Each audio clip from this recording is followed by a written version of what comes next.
Hello everyone, in this video we are going to discuss about overview of the brain. It will be a kind of introduction. So this is the skull cap, and we need to remove the skull cap to see the underlying brain. So let me just open it, and this is what we have is the brain. Now it's just to give you an orientation about how it is lying within the brain box. We have removed the dura mater, and just this is to show you how it is lying deep inside. So this is the brain, and as you have seen just now that there is hardly any space left once we put it inside. So according to the Monroe-Kelly doctrine, the three tissues are lying within the brain box, that is brain, blood and CSF.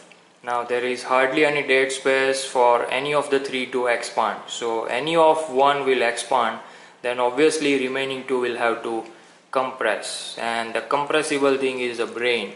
So suppose if there is an accumulation of the blood, then this brain tissue will get compressed, or if there is an excessive CSF inside, then again this brain tissue has to compress.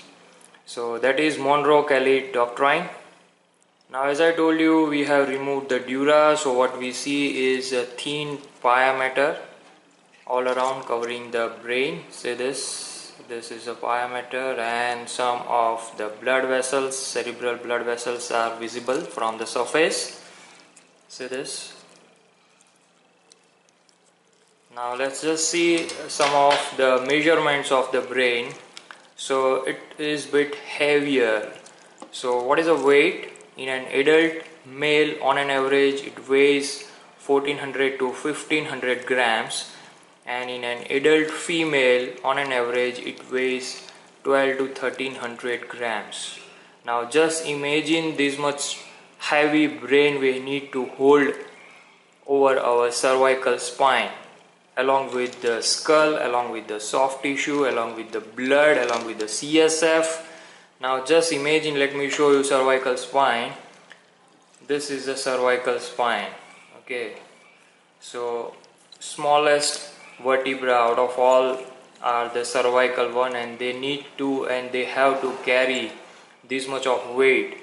So it is approximately weighing one brick. Now just imagine we need to carry a brick all along all the time while doing different activities. So to get rid of this much of weight, what is needed? We need to literally float this brain in the CSF. So all around brain and spinal cord, and within the brain and spinal cord, within the cavities, there lies CSF. That is a watery fluid, and literally this brain and spinal cord are floating in the CSF. So what happens with the CSF? The effective weight over the spine will reduces. It reduces to just 50 grams. I'm repeating, just 50 grams. Just imagine, from 1.5 kilogram to just 50 grams. So that is the importance of having CSF, and that is the importance of floating of the brain within the CSF. Now let's discuss some of the fascinating facts of human brain for its functionality. So as you know, it is just 1400 grams, that is equivalent to 2% of the body weight.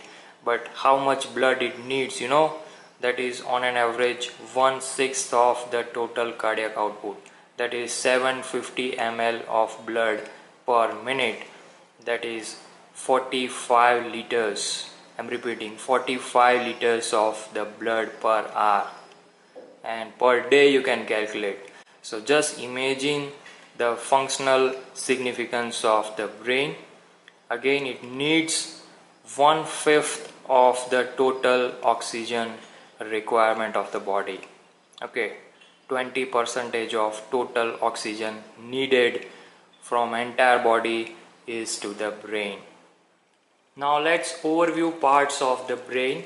Developmentally, it is divided into forebrain, midbrain and hindbrain, or we can say prosencephalon, mesencephalon and rhombencephalon. So overall, if we see, it is having cerebrum. See, this is the cerebrum, posterior-inferiorly cerebellum, see this, and here is the brainstem, okay, midbrain, pons and medulla. This medulla is continuous with spinal cord. Now each cerebrum is made up of two cerebral hemispheres which are connected in the midline by corpus callosum. So if we cut it open and see it from the side, see, this is how it looks like. So now you can clearly make out this is the cerebrum, cerebellum and brainstem made up of midbrain, pons and medulla, and similar thing you will see on the left side. Now developmentally, as I told, it is made up of forebrain, midbrain and hindbrain, prosencephalon, mesencephalon and rhombencephalon. So what is prosencephalon? It is nothing but made up of two subdivisions, telencephalon and diencephalon. What is telencephalon? What you see on the surface is the telencephalon, cerebral cortex and the white matter. Now the cerebral cortex is convoluted, so 2/3 of the portion is hidden inside and only 1/3 of the portion is seen on the surface. So the surface projections are termed as gyri, okay, that is a plural form, and singular is the gyrus. So single elevation is termed as gyrus and single depression is termed as sulcus. So as we can call them as gyri and sulci, surface projections and depressions. And it is just because the surface area is 2200 square centimeters and that needs to be accommodated within this brain box. So obviously it has to get convoluted upon itself to make it compact enough to accommodate within the brain box. So that is about telencephalon.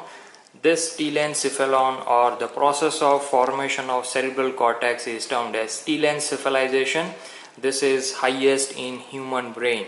So as we can say that human brain is highest in development, it is just because of telencephalon.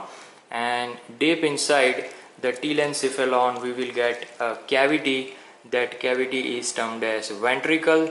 So the ventricle or cavity of the telencephalon is lateral ventricle. So deep inside you will see lateral ventricle. Now next to the telencephalon, this area is diencephalon. Diencephalon is nothing but thalamus, and there are total 5 thalami constituting diencephalon, namely thalamus itself, hypothalamus, epithalamus, metathalamus, and somewhere over here will be subthalamus. So there are 5 thalamus together forming diencephalon, and the cavity of diencephalon, this territory, cavity of diencephalon is third ventricle. Now this third ventricle will get communicated with lateral ventricle, which is situated deep inside. This is septum pellucidum. So deep inside will be the cavity of lateral ventricle. This is the third ventricle, which is sagittally oriented. So as we have cut it open, the two halves of the ventricles are divided into each cerebral hemispheres. So this is the right half of third ventricle, which is in connection with the lateral ventricle through this foramen. This is termed as interventricular foramen or foramen of Monro. Okay, so the portion of cerebrum beyond this interventricular foramen or foramen of Monro, this portion, okay, this portion plus this entire portion belongs to the telencephalon, and beyond that is the diencephalon, this area up to midbrain. Okay, so just remember the brain, particularly the brain and spinal cord, they are having cavity throughout. Okay, and the cavities of the brain are termed as ventricles, cavity of the spinal cord is termed as central canal.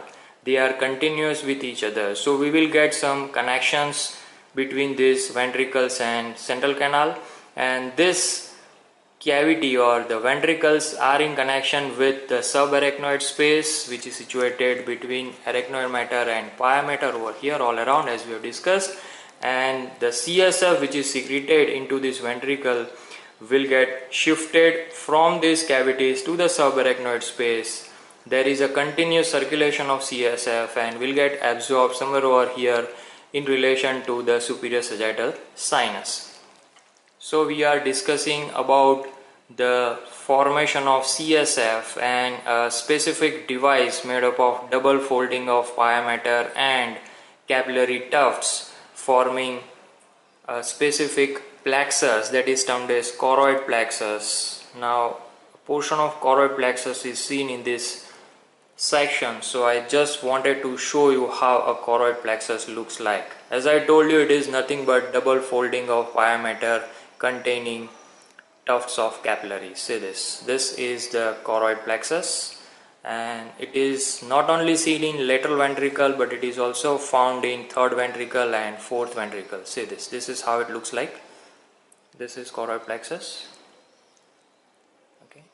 Now this is left cerebral hemisphere, and you can clearly make out the cavity of telencephalon, that is lateral ventricle. This is left half of the cavity of diencephalon, that is third ventricle, and the communication between these two you can clearly make out from over here. This is interventricular foramen or foramen of Monro. Okay, so this is how these two ventricles are connected. So that is about prosencephalon or forebrain made up of telencephalon and diencephalon.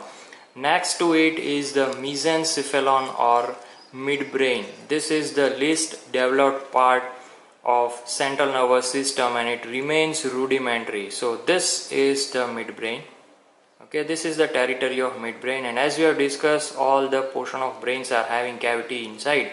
So this is a small cavity like a duct cavity of mesencephalon. This is termed as cerebral aqueduct or aqueduct of Sylvius.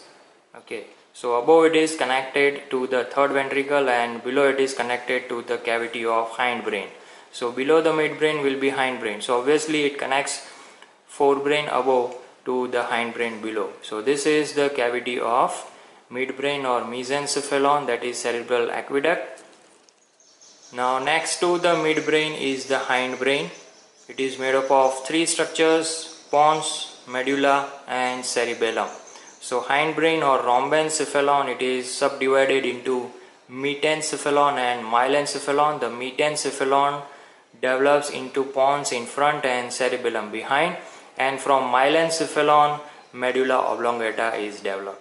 Okay, so this is a cavity of hindbrain, fourth ventricle, and above it is connected to the cerebral aqueduct and below it is continuous as central canal of spinal cord. Just because the medulla is continuous as spinal cord, and so as the cavity of fourth ventricle will continue as central canal.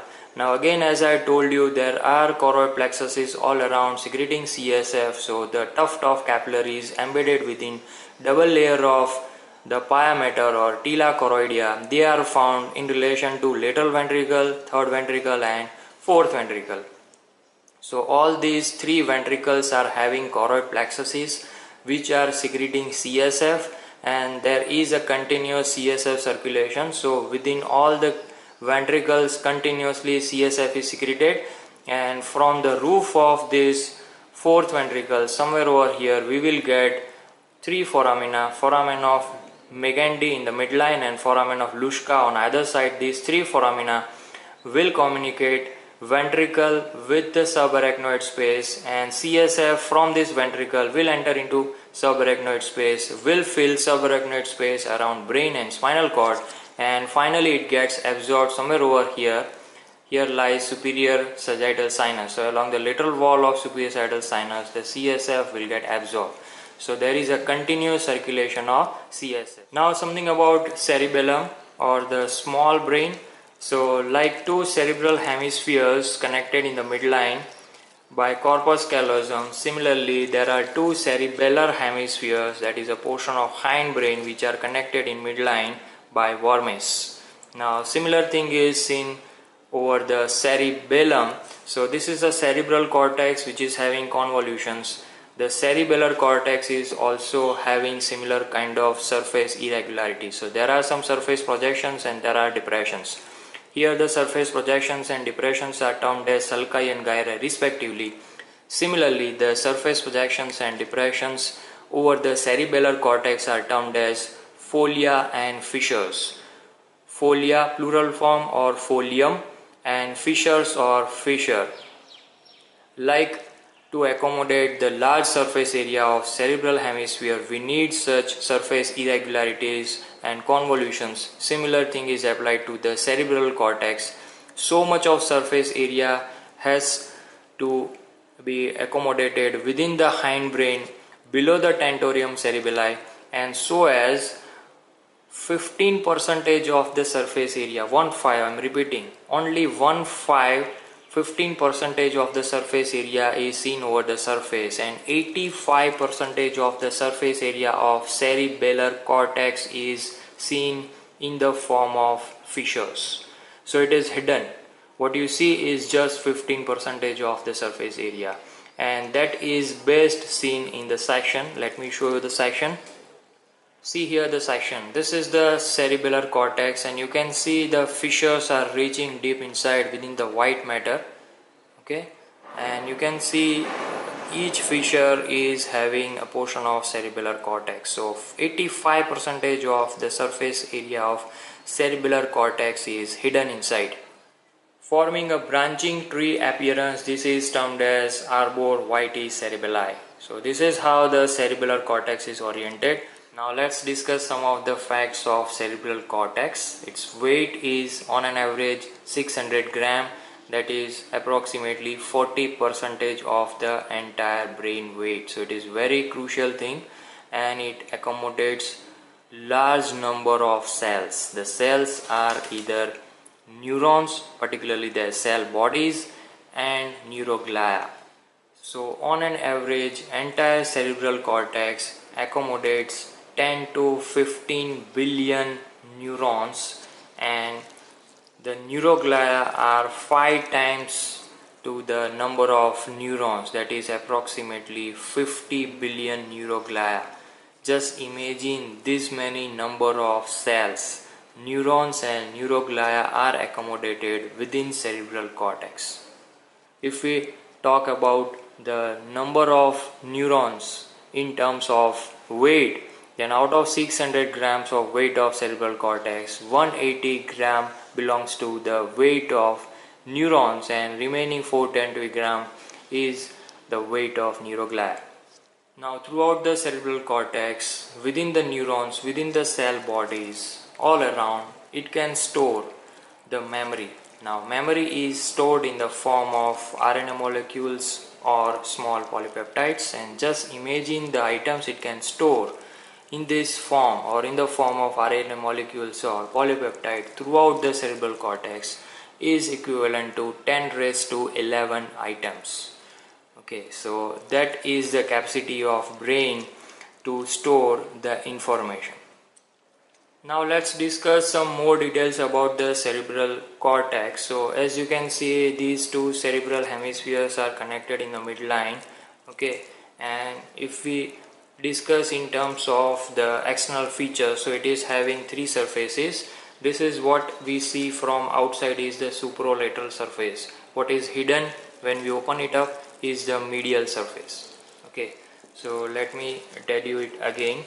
This is the medial surface. It is lying like this. This is the superolateral surface, and below will be the inferior surface. In terms of poles, there are 3 poles. Frontal pole, which is related to the frontal bone. Let me show you.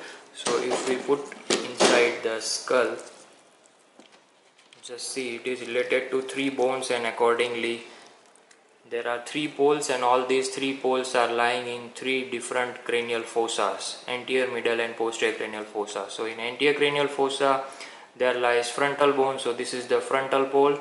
Middle cranial fossa, this is temporal bone, so deep inside will be temporal pole. And in posterior cranial fossa, this is occipital bone, so deep inside will be the occipital pole. Let me show you again. So this is frontal pole, temporal pole and occipital pole. So it is having 3 surfaces and 3 poles. plus it is having different lobes like frontal lobe, parietal lobe, occipital lobe, temporal lobe, and deep inside will be central lobe or insular lobe, okay, which is hidden. See this, deep inside you will get a portion of or hidden portion of cerebral cortex. See this is insular lobe, and at the junction of diencephalon and telencephalon, somewhere over here, there lies limbic lobe that constitutes the limbic system.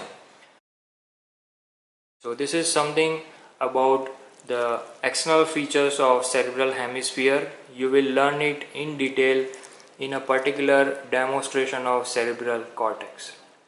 So this is regarding an overview and highlight of the brain. Hope you understood well. Thanks for watching.